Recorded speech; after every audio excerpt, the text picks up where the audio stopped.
When Aiden got home, he opened his laptop and checked his email. Only on the screen it wasn't his inbox. The browser was logged into his wife's email account. Aiden was about to sign out when he noticed an email addressed to his wife, Maria. The email was from a man he had never heard of before, and the subject line read, "Can't stop thinking about you." Suspicious, Aiden opened the email, then spent the next hour trawling through Maria's inbox. It wasn't long before Aiden discovered that his wife of 2 years was having an emotional affair with a colleague at work.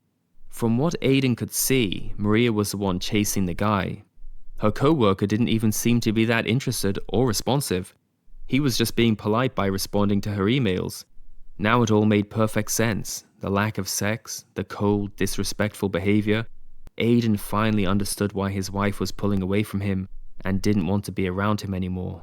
Later that day, when Maria came home from work, Aiden decided to confront her and find out what was going on. Maria didn't deny the charges against her. She told Aiden she still loved him, but she was no longer attracted to him. This was the reason, she said, why she no longer wanted to have sex with him and why she had considered having an affair with her colleague, if only her colleague had been interested.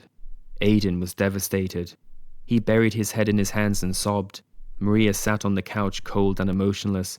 She was surprised to discover that she felt nothing. No emotion or pity. If anything, she was relieved. Relieved she no longer had to pretend she cared about the relationship. Relieved she no longer had to make excuses not to have sex. As Aiden continued to sob, Maria took a moment to think about Matt, the only man she had ever truly loved.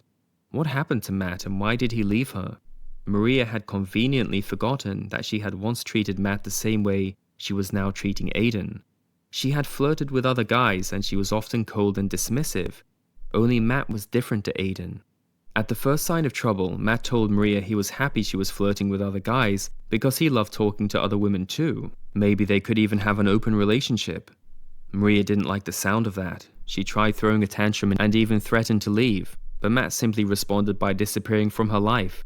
When Matt finally resurfaced a couple of weeks later, he didn't even apologize. From that point on, Maria decided she would make it her mission to win Matt over. She would pour all her energy into him and make him fall in love with her. Unfortunately, things hadn't worked out the way she had planned.